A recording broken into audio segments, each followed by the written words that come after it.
Please, sir. I beg you, don't go to the meeting tomorrow. It's not safe. Stop there. Mary was just a maid. A simple girl with a big heart and a soft voice. Every morning, she woke up before the sun and cleaned the large mansion where she worked. She didn't complain. She didn't argue. She just did her job with a smile. She had been working at Mr. Damien Okeke's house for almost 2 years. He was a very rich man, one of the richest in the whole city. His mansion was like a palace. Big white walls. Golden gates. Shiny cars. Everything about him shouted money. But even with all that money, Mr. Damien was not a happy man. He didn't smile. He didn't laugh. He didn't trust anyone. He walked around in silence, always on his phone or typing on his laptop. Some of the workers said he had a cold heart. But not Mary. She saw something else. Sometimes, when no one was looking, she saw him sitting alone by the window, staring into space. She saw pain in his eyes. Like someone who had been hurt before. Like someone who wanted to talk, but didn't know how. Mary always greeted him kindly.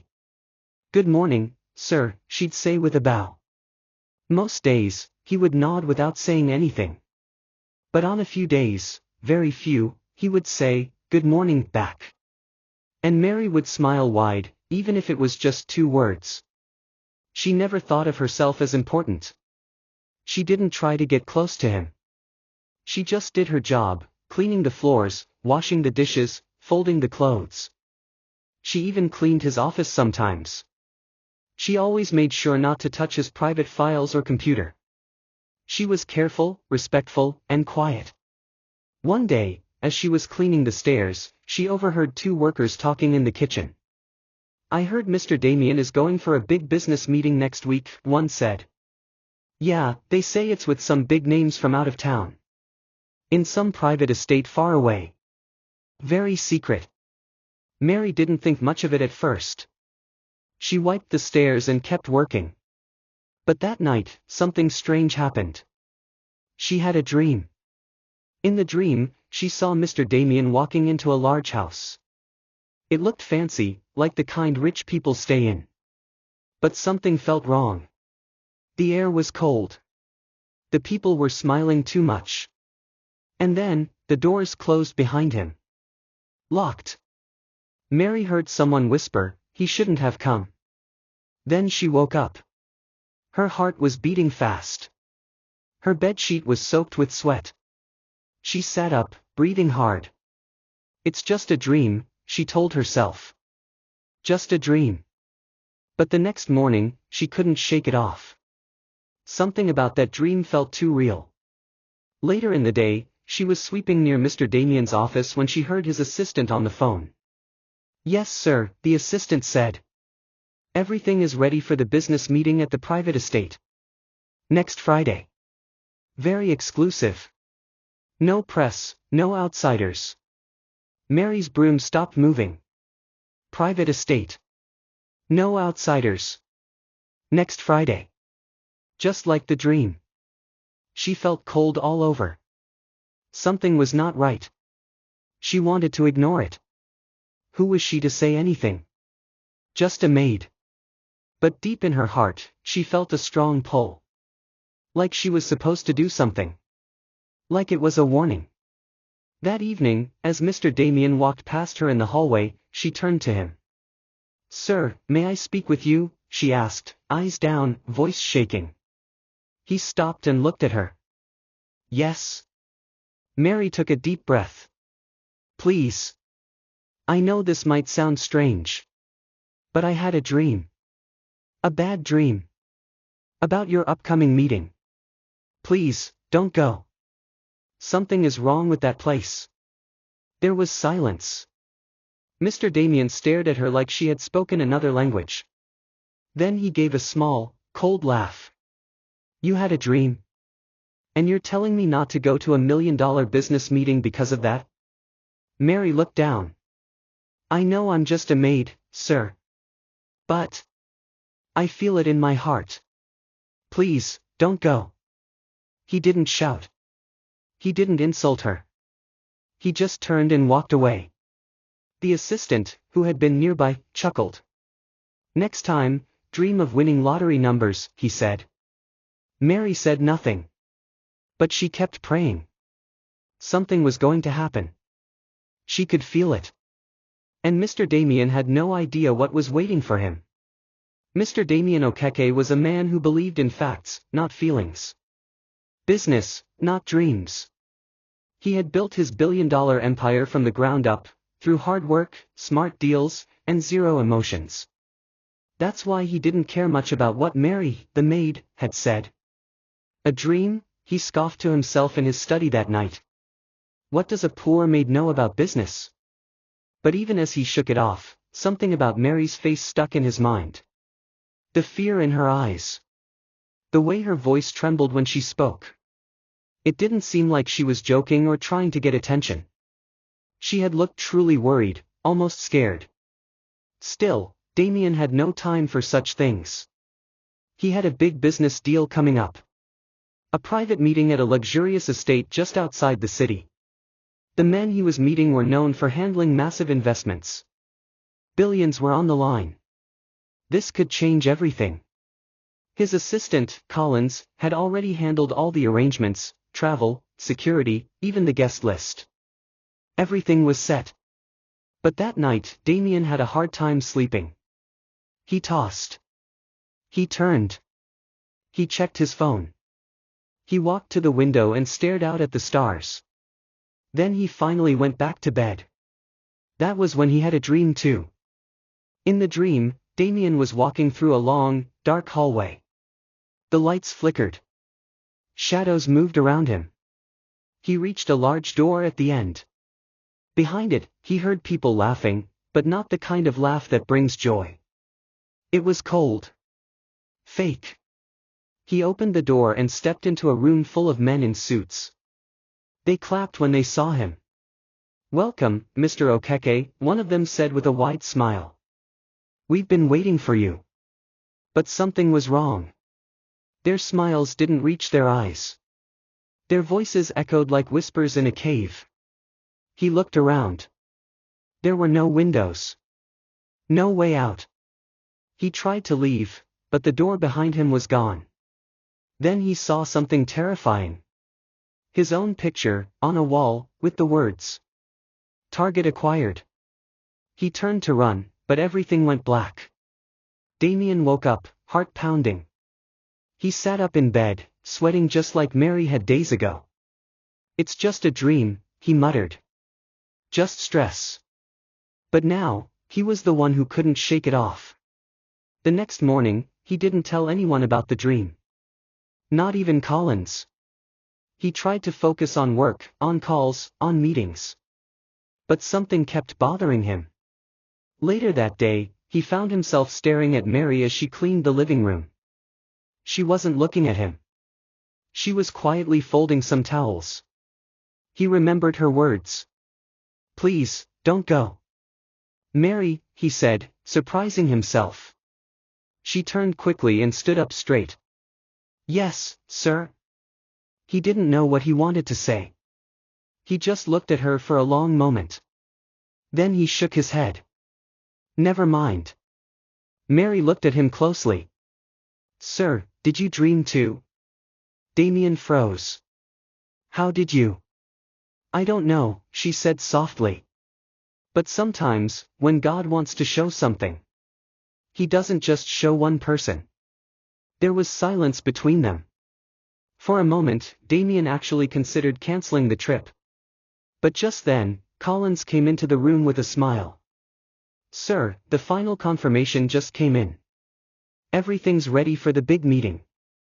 These investors are not the kind you cancel on.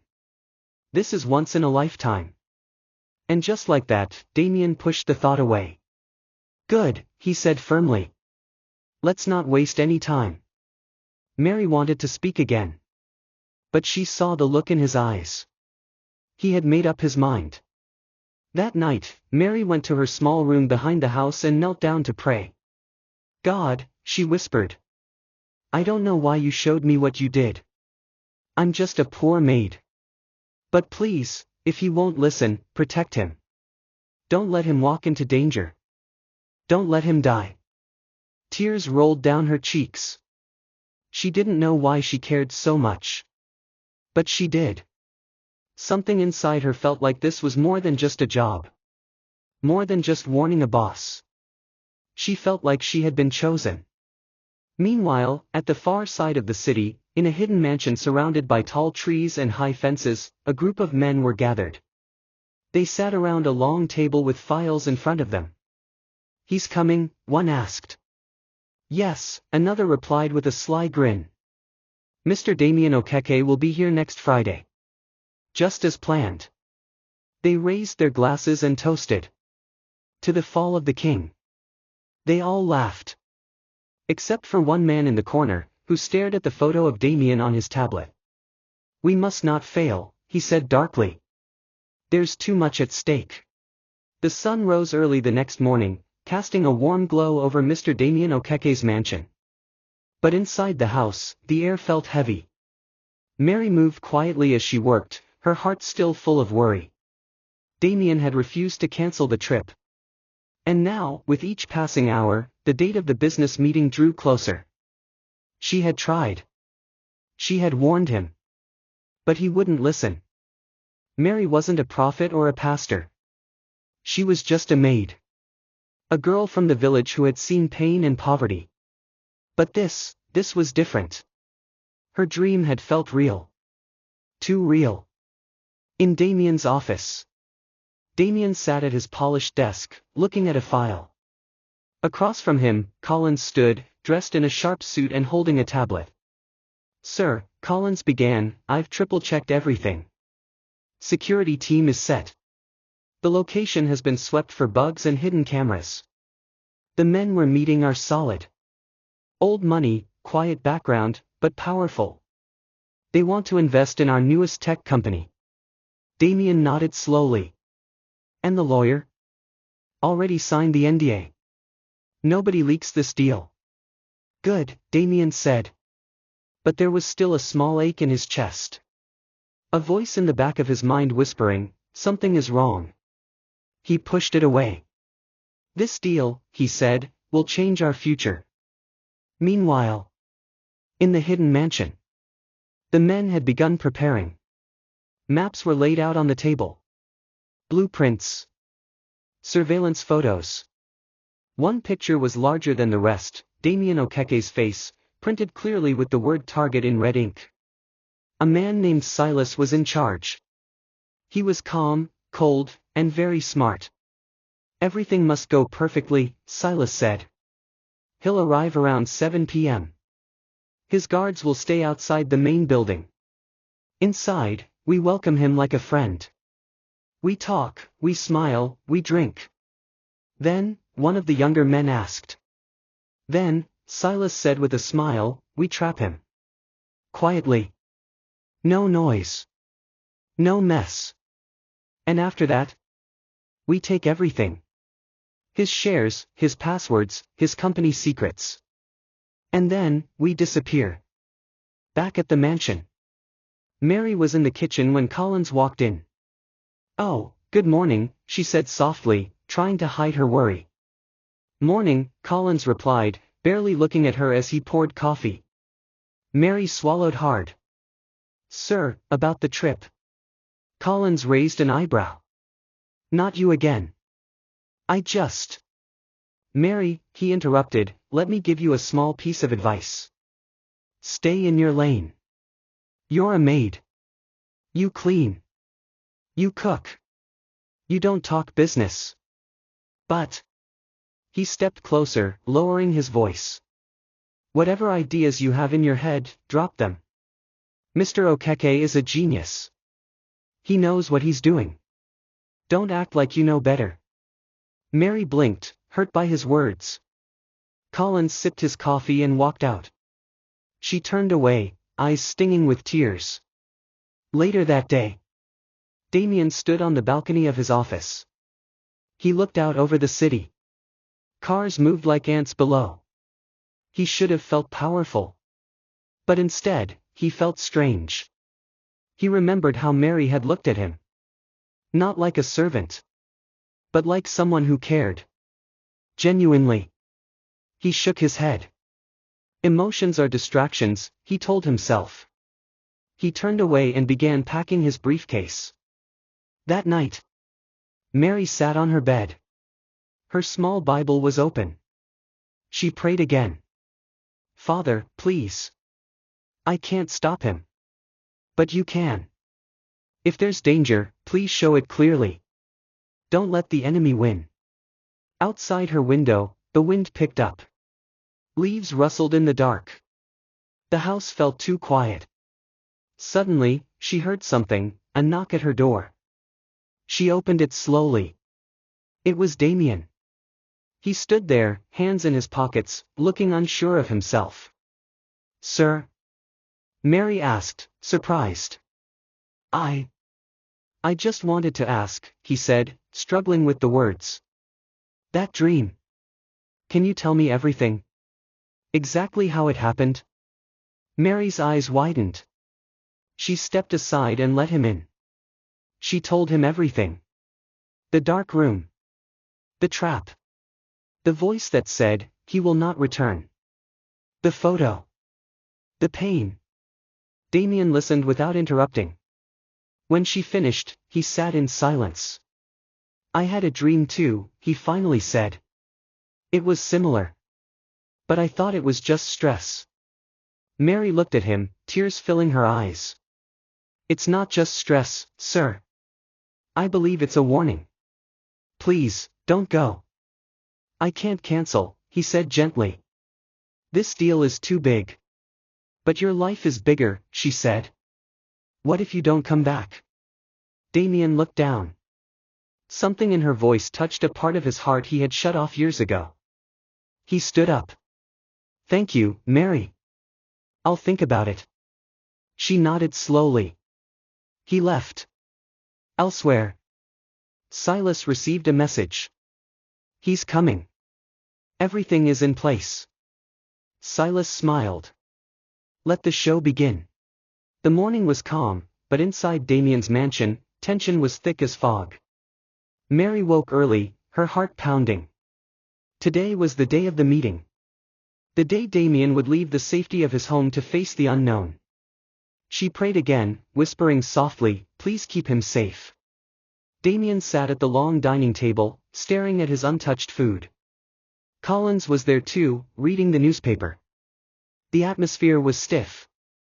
Mary entered with a tray, setting down fresh coffee and bread. Sir, she said gently, please eat something. Damien nodded slightly, but didn't touch the food. He thought about Mary's warning. The dream. The strange feeling that something was wrong. Yet, the weight of his company, his future, and his reputation pushed him forward. Preparing to leave. Damien went to his room, checked his phone and wallet twice. He looked in the mirror. Be careful, he whispered to himself. Collins knocked and entered. Your driver is waiting, Collins said. Mary appeared at the door, clutching a small envelope. Sir, she said nervously, this is for you. Damien took the envelope. What is it? Just, open it when you have time. He nodded and left. The black SUV rolled through the busy streets. Damien stared out the window, thinking about the future. Mary's words echoed in his mind. He pulled out the envelope and opened it. Inside was a small photo, a close-up of Silas and his men, standing near the meeting place. Written on the back was a simple warning, danger.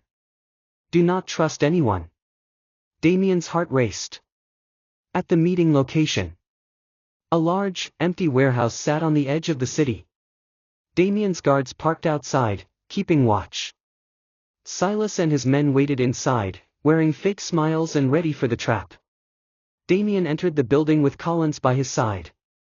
The room was dimly lit. Chairs were arranged in a circle. The men greeted Damien warmly, offering drinks. Damien noticed the subtle glances, the tension beneath their polite words. A quiet warning. Collins leaned toward Damien. Sir, Something feels off. Damien nodded. Me too. Suddenly, the doors slammed shut. The men's smiles faded. Silas stepped forward. Welcome, Mr. Okeke. Let's make this quick. The trap closes. Damien's heart pounded. He looked around, searching for an escape. But the exits were locked. His phone had no signal. He realized Mary's warning was true. The warehouse was silent but heavy with danger. Damien's eyes darted between Silas and the men around him. The air was thick with tension.